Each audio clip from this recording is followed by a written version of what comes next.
I can still hear the jingle of the keys in that glass bowl, a metallic clatter, like someone had tossed a handful of nails into an empty tin can. Back then, I didn't realize it was the sound of my marriage shattering into pieces. Rebecca and I were sitting at a long table in someone else's house, somewhere outside the city, an hour's drive from our neat, predictable life. Laughter swirled around us, voices blending into a low, wine-soaked hum, laced with something else, something sticky, something I couldn't quite grasp. She had told me it was just dinner with her new friends. "You'll like it, Steve. Just relax." Her voice was soft, the way it always got when she wanted to convince me of something. And like a fool, I believed her. The evening dragged on. The table was littered with half-eaten plates of pasta and glasses of red wine. I wasn't drinking. I never liked losing control. Rebecca, on the other hand, was laughing louder than usual, her hand brushing the sleeve of some guy with silver-streaked temples and teeth too white to be real. I watched her, wondering, when did she change like this? But I kept quiet. I always kept quiet while she spun her webs. And then came dessert. Someone, a woman with long earrings and a sharp, predatory smile, suggested a game. The air in the room shifted. People straightened in their seats, an eager energy spreading through them. Rebecca squeezed my hand under the table, her fingers cold but firm.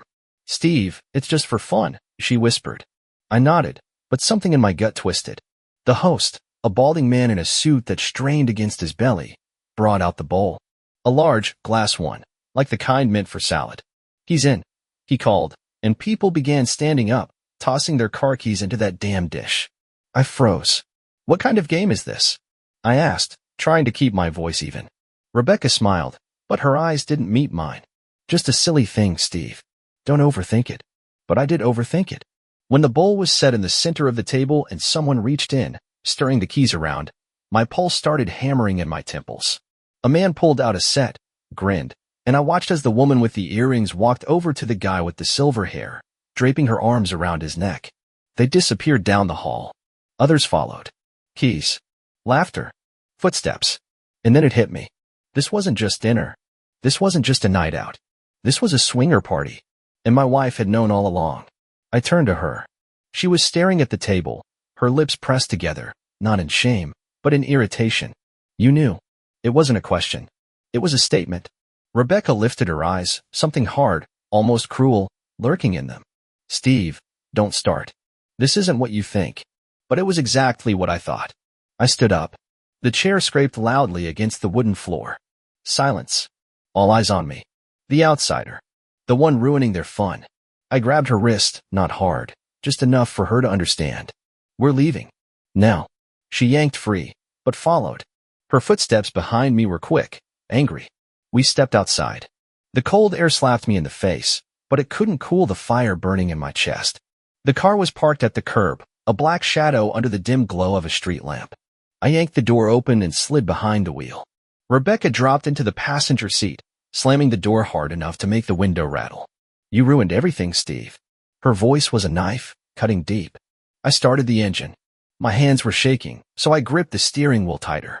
We drove off, the darkness swallowing us whole. I didn't know it yet, but this was only the beginning of the end. The road stretched ahead of us like a black ribbon, slashed by the white streaks of passing headlights. I pushed the car forward, not looking at the speedometer, but feeling the needle trembling somewhere beyond the limits of reason. The silence inside the car was thick, sticky like tar, and I knew it was going to explode at any second. Rebecca sat beside me, arms crossed tightly over her chest, her breathing sharp, almost theatrical. She was waiting for me to speak first, but I wasn't about to give her that power. Not now. Not after what she had done. "Are you seriously just going to sit there in silence?" She finally snapped, her voice razor sharp. "You dragged me out of there like some child, and now you're just sitting there with that damn look on your face?" My jaw clenched so hard my teeth ached. That look. She always commented on my expression when she wanted to get under my skin. "You've got a face like a stone statue, Steve. Just once, show some emotion." Well, I felt plenty now.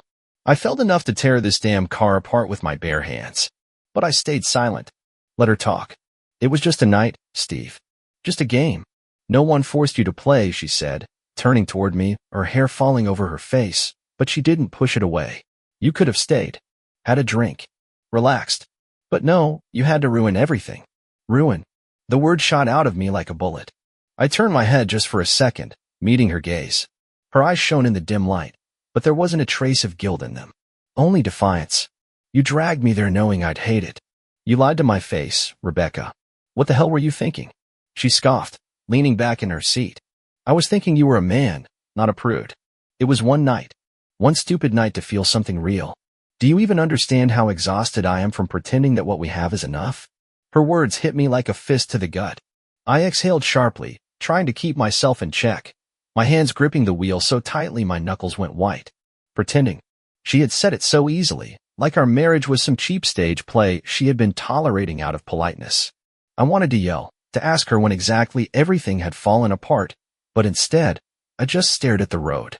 The asphalt blurred beneath the tires, every passing mile dragging me further away from the man I was before tonight.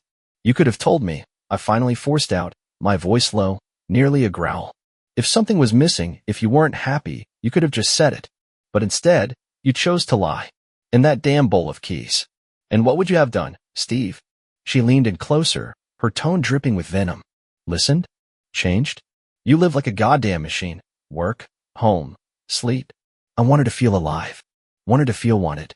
And you didn't even notice I was disappearing. I had noticed. Of course, I had noticed. The late nights, the new friends, the excuses. But I had pushed those thoughts away because I trusted her. Because I loved her. And this was where it got me, her cold fingers around my wrist and someone else's car keys clinking in a glass bowl. The car jolted over a bump in the road, and I realized I was pressing too hard on the gas. The engine roared, echoing the chaos in my head. I eased off the pedal, but my pulse kept hammering in my skull. We drove in silence for a few minutes, the weight of everything settling into the space between us, and I could feel something inside me breaking. Not cracking. Not splintering. Breaking. With a dull, final sound. This wasn't just a night, I said, barely above a whisper. This was the end. She didn't reply. Just turned to the window, her silence speaking louder than any argument. I knew she wouldn't apologize. She never did.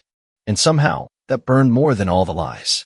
The road stretched ahead, empty, the streetlights flickering past like ghosts, and I realized I couldn't breathe the same air as her. Not now. Maybe not ever. The headlights cut through the darkness, carving out pieces of asphalt, but every mile of this cursed road felt endless.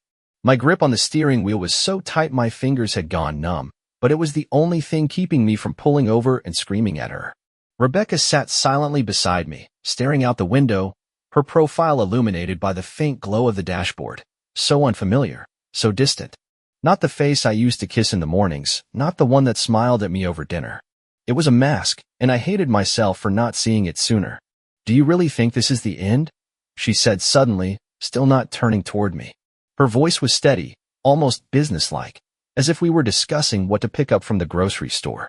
Over one night, Steve? Are you really that petty? My teeth clenched. Petty. She always knew the exact words to dig under my skin like screws. I could have answered her, could have thrown it all back in her face, the lies, the coldness, the months of feeling like a stranger in my own home. But I didn't. Not because I didn't want to, but because I knew how this would go. She'd twist it, spin it around, turn it back on me. She was a master at that. You really don't get it, do you? She continued, and now there was an edge of irritation in her voice. It was just a game. No one there was trying to ruin our lives. You're the one turning it into a tragedy. I knew you'd find a way to ruin this. Ruin it. The words ripped out of me, my voice cracking into a growl. You dragged me there without telling me the truth. You lied to my face, Rebecca. And now you're sitting here blaming me. She whipped around, her eyes flashing like a cat's in the dark. What was I supposed to do? Say, hey Steve, let's go to a swinger party, it'll be fun? You would have slammed the door and given me one of your moral lectures. I wanted to feel wanted for once. Is that so hard to understand? Her words hit me like a slap. Wanted. She said it like I had spent years looking right through her, like I had never noticed her dresses, her perfume, her laughter. But I had. I had noticed everything. The truth was, she had just stopped noticing me. I opened my mouth to say that, to lay it all out, but nothing came. Just a sharp exhale. I turned back to the road, my throat tightening. That's not an excuse, I finally said, my voice raw. You could have talked to me. You could have left. But you chose this. And you chose boredom, Steve. She leaned back against the seat, crossing her arms. Do you think I don't see how you live? Work, couch, sleep. I was suffocating. I needed something real. Real. The word echoed in my head, sharp and mocking. Real was your wife throwing her keys into a bowl, waiting for some stranger's hand to pull them out?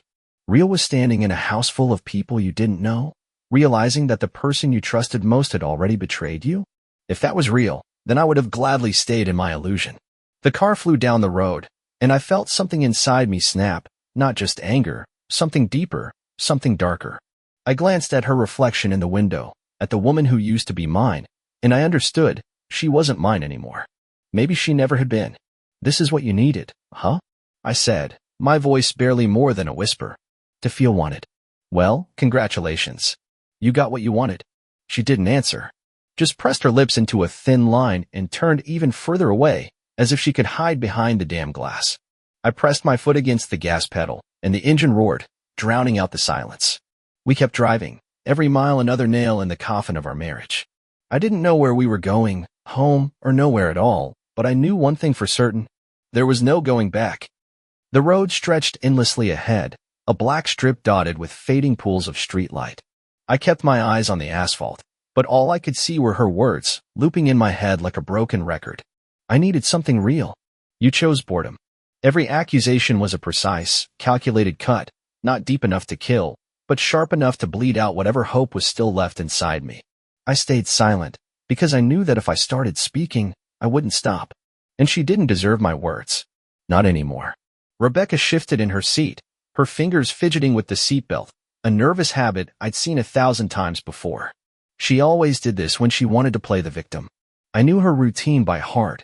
Any second now, she'd sigh, roll her eyes, and say something to make me feel like I was the problem. And right on cue. Do you even hear yourself? She said, her voice trembling with that fake, practiced indignation. I just wanted a little freedom, and you're acting like I betrayed you. It's ridiculous, Steve. It's pathetic. I exhaled sharply through my nose. Pathetic. She said pathetic, and something inside me twisted into something colder, something sharper. It wasn't anger. I'd been burning with that for hours. No, this was different. This was clarity. I realized, in that exact moment, that I didn't want to argue with her. I didn't want to change her mind. I didn't even want to hear her voice. Freedom, huh? I said, and my own calmness surprised me. Fine. You'll get your freedom. She frowned, her head snapping toward me. What does that mean? I didn't answer. Instead, I let go of the gas, twisted the wheel, and yanked the car into a hard right turn. The tires screeched against the pavement, protesting as I spun us around. Rebecca gasped, her hands flying to the armrest, her nails scraping against the plastic. Steve, what the hell are you doing? Panic cracked through her voice now, but I didn't look at her. I kept my eyes on the road, the same road we had just driven, only now we were heading back the way we came. Giving you what you want, I said, my lips curling into something that wasn't quite a smile. You wanted freedom? You wanted to feel wanted? I'm taking you back. Back to your keys and your new friends. She went silent. I could feel her staring at me, her gaze burning into the side of my face, but I didn't turn to meet it. Let her watch. Let her see that I wasn't bluffing. The engine hummed, the car picked up speed, and with every passing second, we were getting closer to that house. To where it all started. You're serious? She finally breathed, and for the first time tonight, I heard something real in her voice. Something uncertain. Why wouldn't I be? I shrugged, and for the first time in a long time, I felt light, like I had just dropped something heavy I didn't realize I had been carrying. You said you wanted it. I won't stop you. She opened her mouth, but no words came out. Just silence. Real silence. The kind without an agenda, without manipulation. And somehow, that silence was louder than anything else she could have said. I pressed my foot against the gas, and the car surged forward, eating up the miles between us and the place she had chosen over us. When the headlights caught the familiar turn, I eased off the gas. The house loomed in the distance, its silhouette warm and inviting under the glow of its porch lights. From inside, muffled music and laughter spilled into the night, a world she had wanted to be a part of. I pulled up to the curb, my hands steady on the wheel. I didn't look at her. Get out, I said. Just that. Nothing more. No emotion. No fight. Steve. She started, but I lifted a hand, stopping her mid-sentence. Get out, Rebecca. This is your choice. She hesitated, just for a second. Her breath was unsteady, uneven. But then the seatbelt clicked, the door swung open, and she stepped out. I watched her walk toward the house, her heels clicking against the gravel until the darkness swallowed her whole. The front door opened, light spilling out as she crossed the threshold, and then it shut. I was alone. The engine hummed in the silence, headlights casting long shadows over the empty road. I reached for the ignition and turned the key. The moment the engine died, the quiet rushed in, wrapping around me like a blanket. And for the first time all night, I felt like I could breathe. But the relief didn't last long.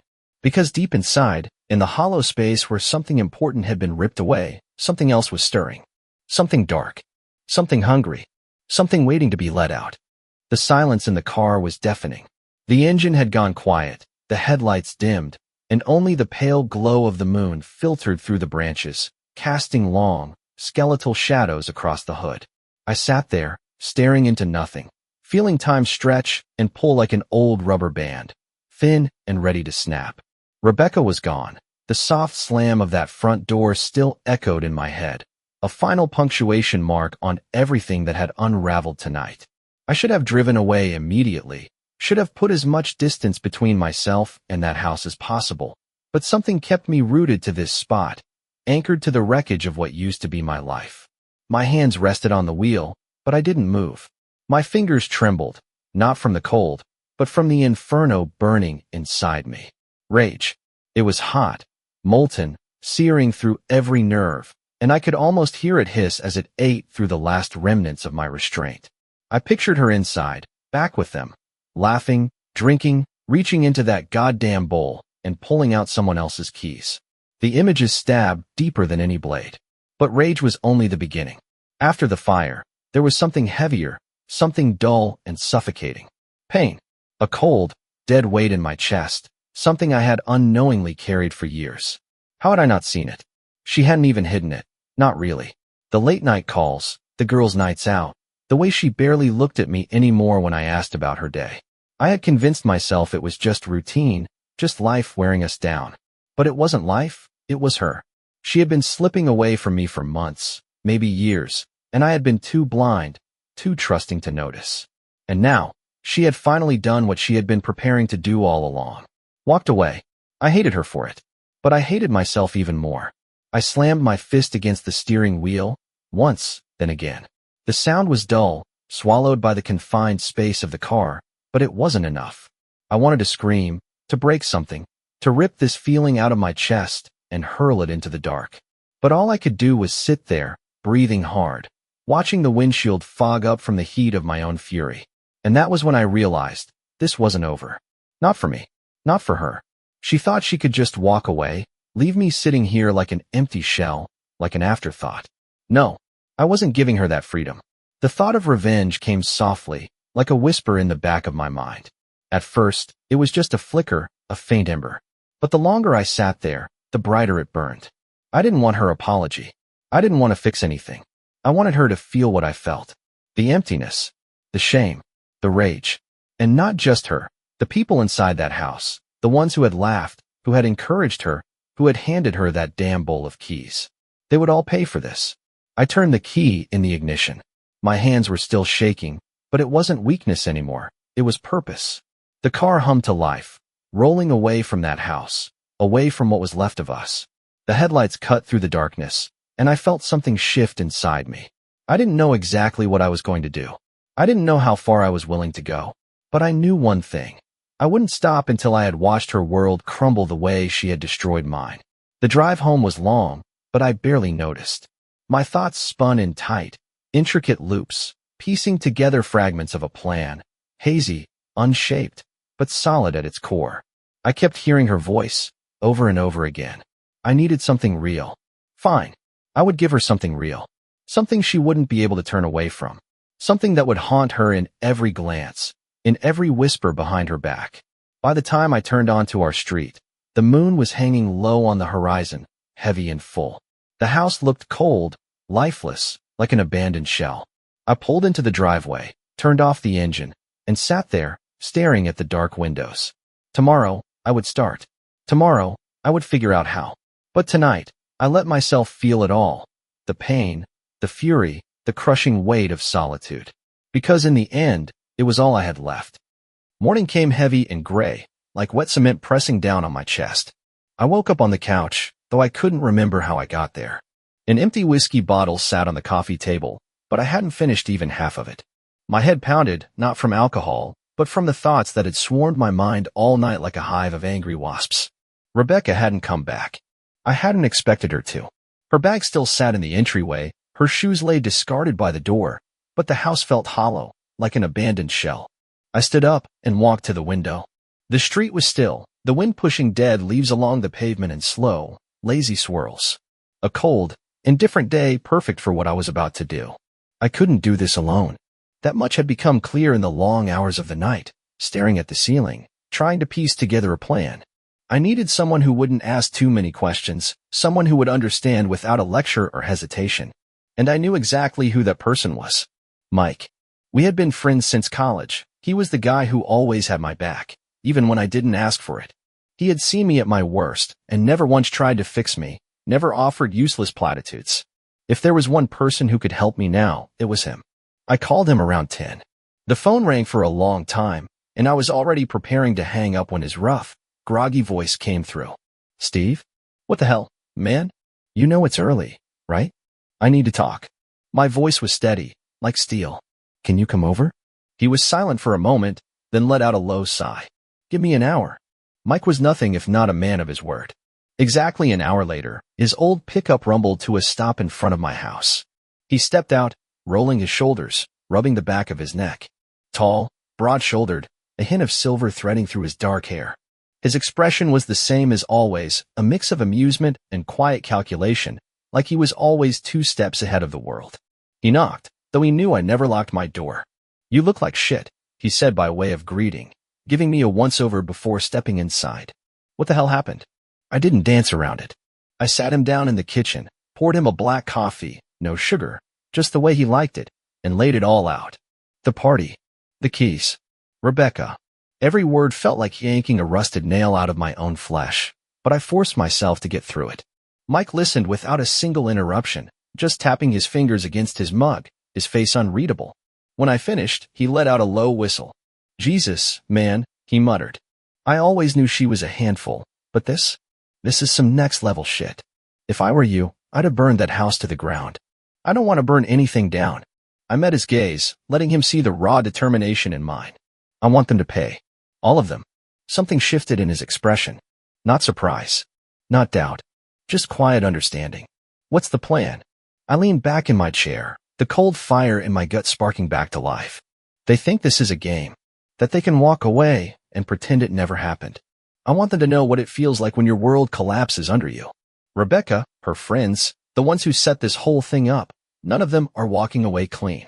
Mike finished his coffee, set the mug down, and grinned, a sharp, wolfish grin. Psychological warfare, huh?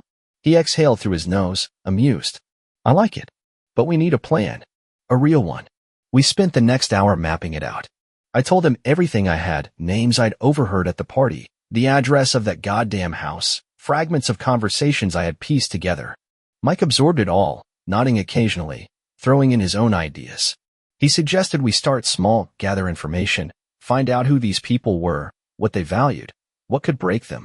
If you want to destroy someone, you hit them where it hurts the most, he said, lighting a cigarette right at the table. Reputation, money, connections. Everyone's got a weak spot. I nodded. This was just the beginning, not blind revenge strategy. And with Mike on my side, for the first time in 24 hours, I didn't just feel anger or pain. I felt purpose. The kitchen smelled of stale coffee and cigarette smoke. Mike sat across from me, hunched over a piece of paper where we had scrawled names, connections, and fragments of whatever information we could piece together. His handwriting was jagged but legible, just like his thoughts. I stared at the chaotic mess of words on the page and felt something inside me click into place, like a puzzle I had spent too long trying to solve. This wasn't just anger anymore. This was something colder, sharper. This was purpose. All right, Mike said, tapping a pencil against the table. Rebecca is the main target, obviously. But these so-called friends of hers. Who are they? You mentioned a fat guy in a suit, the one hosting the party. And that woman with the earrings.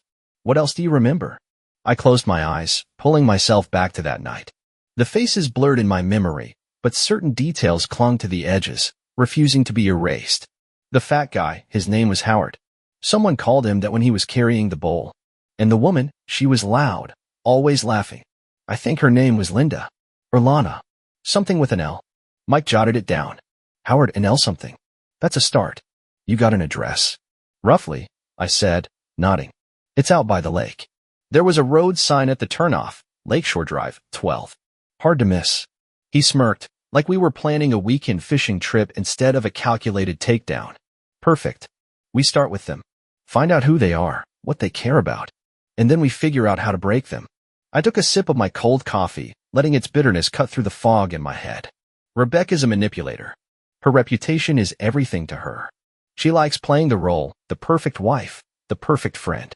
If people find out who she really is, it'll destroy her. As for Howard and that Linda woman, they're clearly not new to this.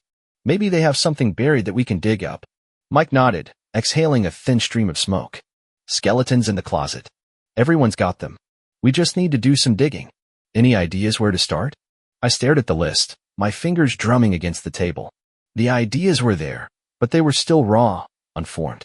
I wanted them to feel humiliation, to have their masks ripped away in front of the people they tried to fool. But how? And then it hit me. The party. There were at least 20 people there.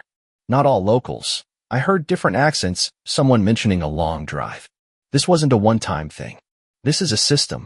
If we can prove that they do this regularly. Mike straightened, his eyes sharpening with interest. Think bigger, Steve. If it's a system, then they've got something to hide. Maybe money's involved. Maybe something worse. We find out who attends these parties, names, faces, connections. And then we start spreading the word. Spreading the word? I raised an eyebrow.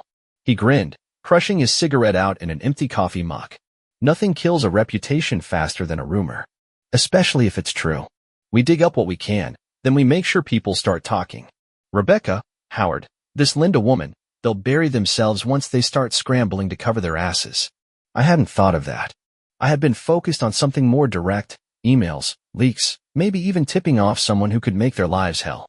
But Mike was right. Rumors were poison. They spread fast, unstoppable, sinking into every crevice of a person's life. How do we do it? I asked, pulse quickening. First, reconnaissance. He pushed the paper closer. I know a guy who can pull addresses, vehicle records, social connections.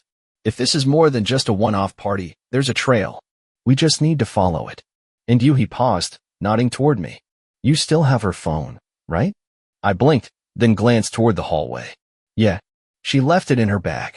Good. There might be texts, emails, pictures, anything we can use. We start there. Meanwhile, I'll look into Howard and his little circle. I stood up, walked to the entryway, and pulled Rebecca's phone from her purse.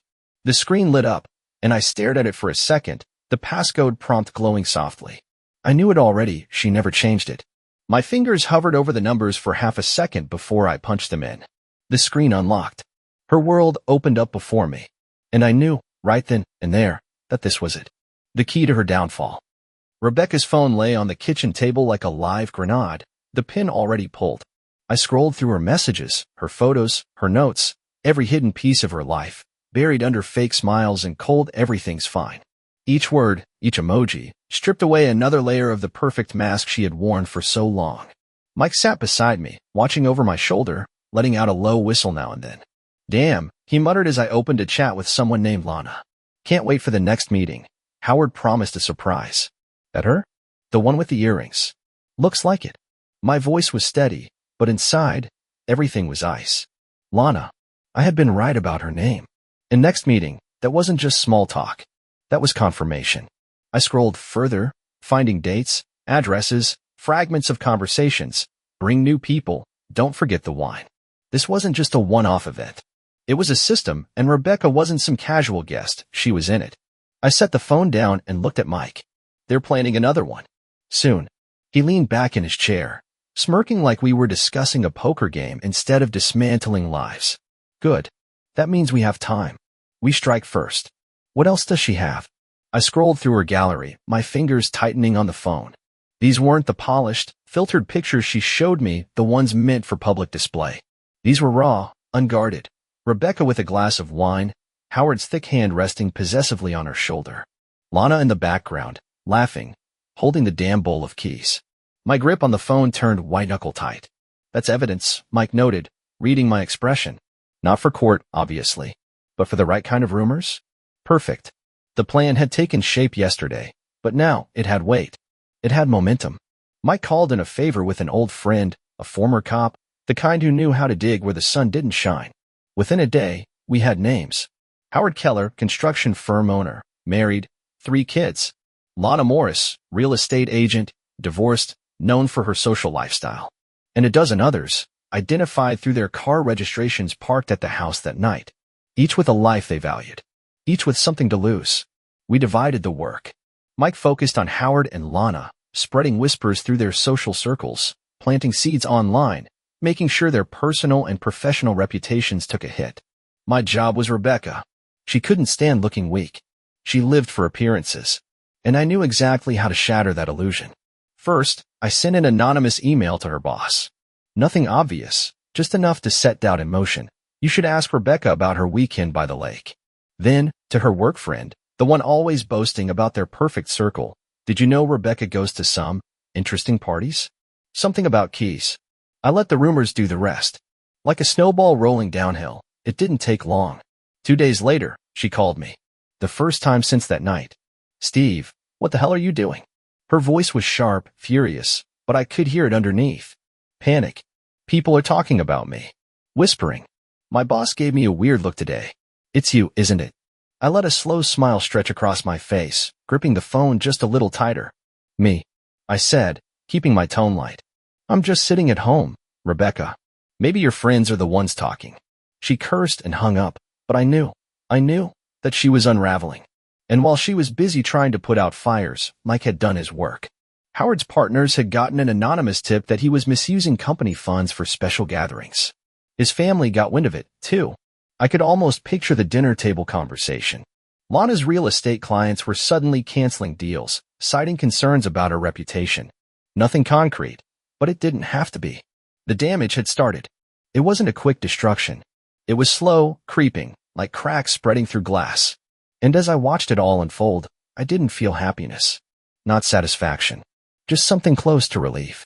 They were falling, and I was the one pushing them. But Rebecca, she was still standing. Not for long. Because the final blow was coming. And she would never see it coming. Days blurred into a gray streak, stretching endlessly like the road that night. I lived mechanically, woke up, drank coffee, checked my phone. Not her phone. Mine. Mike's updates came in short, clipped messages, like sniper shots. Howard lost a contract.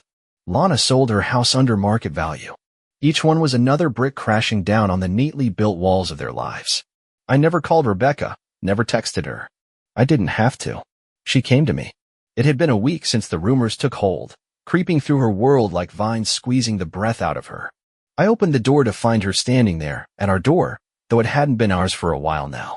The sight of her hit me like a memory I had tried to erase. Pale, dark circles under her eyes, but still beautiful, even in her downfall. Her hair was tied back in a careless ponytail, her coat hanging off her like it was 2 sizes too big. She looked smaller than I remembered. Weaker. But I knew better than to believe it. We need to talk, she said, her voice rough, worn. I stepped aside without a word, letting her in. She moved toward the kitchen, sat at the same table where Mike and I had built her downfall. Her hands trembled as she clasped them together on the surface, as if trying to hold herself steady. You won, Steve, she said, staring at the tabletop. Everyone knows. At work, in my circles, even my mother called me, asking what the hell was going on. You got what you wanted. Are you happy? I leaned against the sink, arms crossed over my chest. Happy? The word hung in the air, hollow. I had imagined this moment so many times, seeing her like this, broken, finally understanding. But now, standing in front of her, I felt nothing. No thrill, no relief, just silence. This wasn't about happiness, I said at last. It was about justice. You wanted freedom? Now you have it. And now everyone sees exactly who you are. She lifted her head, and for the first time in days, I saw the fight in her eyes, one last ember of defiance. You think this makes you better than me? She snapped. Dragging people through the mud, spreading their secrets like some kind of self-righteous executioner? You're no different, Steve. You just play a different game. A month ago, those words would have cut deep. But not now. Now, they were just empty defenses from someone who had already lost. I shrugged. Maybe. The difference is, I never hid behind a lie. Her lips pressed into a thin line, and I knew this was the moment she finally understood she had lost. She stood, walked toward the door, but hesitated just before reaching it. I filed for divorce, she said quietly. The papers will be here in a few days. This is over, Steve. I nodded, my voice as steady as stone. It's been over for a long time. She didn't look back. The door closed with a soft click, and just like that she was gone. Howard and Lana didn't last much longer. Mike called me 2 days later, laughing as he told me Howard had resigned from his firm, hoping to save face after whispers of embezzlement and inappropriate spending started circling. But it was too late. His wife had heard the rumors, too. She packed up the kids and left. Lana tried to fight back. She took to social media, posting long-winded defenses, blaming jealousy, vindictive people, lies spread by those who can't handle strong women. It only made things worse. People laughed. Clients pulled out of deals. She faded from relevance within days, like a firework that had already burned out. The divorce papers arrived 3 days later. I signed them without hesitation and sent them back. It was done. Legally. Emotionally. Completely. I sat in my empty house, staring at the boxes of her things that she had never bothered to come for. The revenge was over. They had paid their price. And yet, I didn't feel victorious. That night, I stepped out onto the porch, lit a cigarette, my first in years. The smoke burned my throat, bitter and acrid, but I inhaled deeply, as if trying to cauterize the hollow space inside me. I had won, but there was no one to share the victory with. Mike had his own life. Rebecca was gone. The house was silent. I tilted my head back, staring at the stars. They seemed further away than I'd ever seen them, cold, distant. Just like me. Victory tasted like ashes. The night was cold, the stars hanging above the roof like shattered glass. I stood on the porch, a cigarette burning between my fingers, its smoke curling up into the darkness, vanishing like a thought I didn't want to hold on to. I took slow drags, as if I could stretch time, as if I could delay the moment when I'd have to step back inside that empty house. The victory was mine.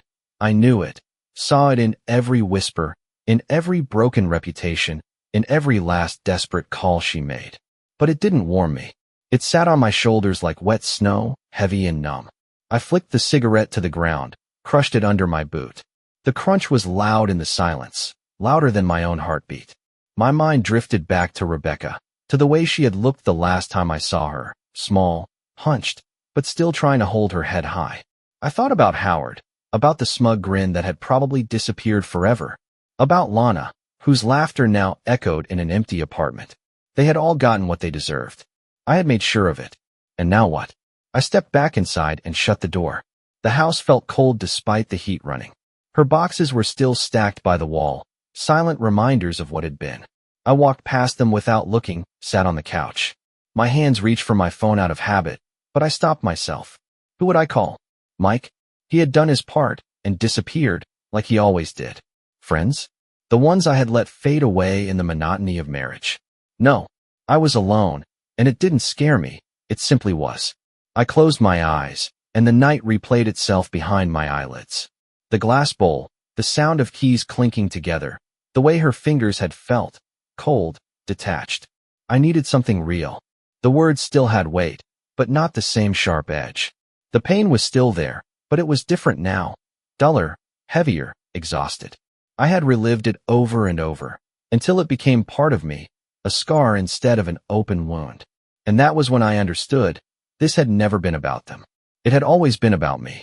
I couldn't let go of her until I let go of the part of myself that was still trapped in that night. I stood and walked to the window. The moon hung low, skimming the horizon, its pale light casting shadows over the street where we used to walk together. I watched the road, and for the first time, I felt something loosen inside me. Not forgiveness, not peace, but release. Not for them. For me. They had broken my life, and I had broken theirs in return. Now I was free. I opened the window, letting the cold air rush in. It bit at my skin, cut through my lungs, and I breathed it in fully, deeply. For the first time in weeks, my chest didn't feel tight. I didn't know what came next. Work, solitude, maybe a new life somewhere far from here. But I knew one thing. I wouldn't carry this with me anymore. It was left behind, on that road, in that house, in the rumors I had let loose. I shut the window, turned off the lights. In the darkness, the house felt smaller, warmer, like it had finally become mine. I stretched out on the couch, closed my eyes. Sleep came quickly. No dreams of her, no echoes of keys clinking in glass, no voices lingering in the back of my mind. Just silence. And in that silence, something I hadn't expected, calm. Not triumph, not happiness. Just calm. It was enough. Tomorrow, I would wake up. I would gather her things and take them to the dumpster. Tomorrow, I would start again. But tonight, for the first time in a long time, I just slept. And there was nothing.